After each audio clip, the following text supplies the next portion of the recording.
From cult books to world-conquering TV series, the rise of Game of Thrones has been a meteoric one. Now, as expected, the obligatory game has appeared, but as with everything in the world of Westeros, things are not as simple as they seem.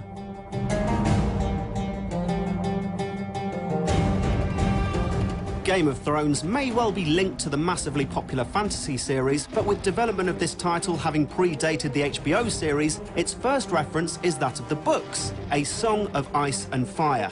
This means that rather than play as Stark or Lannister, you will embark on a separate story that runs alongside that of the first book. You first take the role of Mors Westford, a ranger of the Night's Watch, stationed along the wall.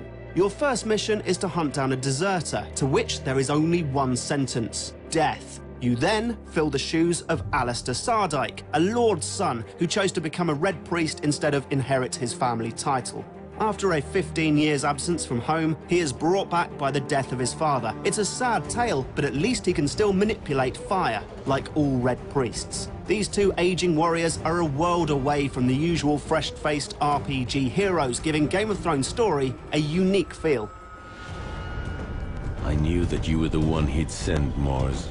Damned moment. It had to be you, huh?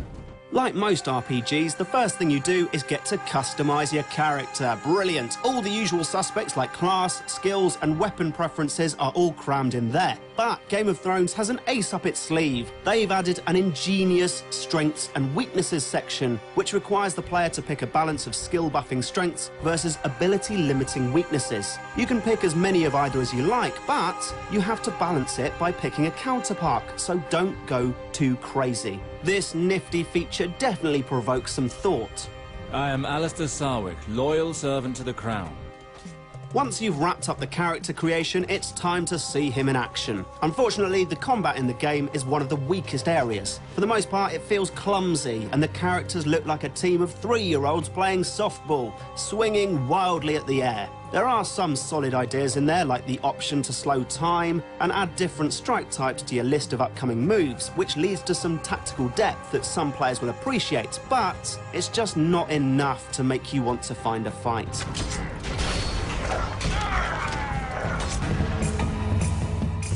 But if you get past the disappointing combat mechanics, there is a great story in it for you. For fans of the books or the TV show, it's great to spend some time in Westeros while the choice to stay away from the main families pays off, with fresh new characters keeping you intrigued, although a few of the series' favourites turn up as well, so look out for them. Capturing Game of Thrones' signature splitting storylines and cliffhangers well, the plot is what will keep you playing.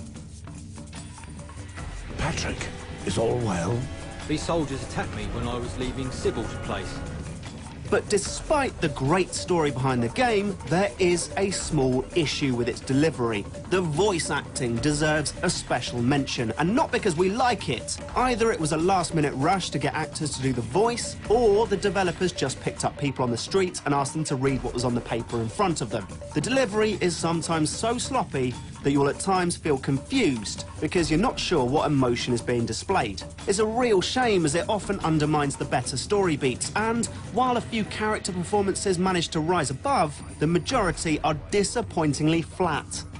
I'm asking you one final time to allow me to leave with the girl.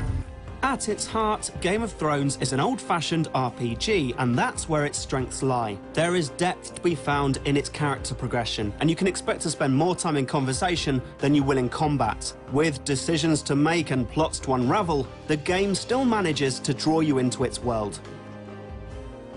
Game of Thrones' presentation and combat issues may make it a hard game to love and unlikely to convert non-believers. But deep RPG elements and a twisting tale at its centre ensure that those fans desperate to spend some time in its world will find something worth their time, even if it won't be everything they hope for.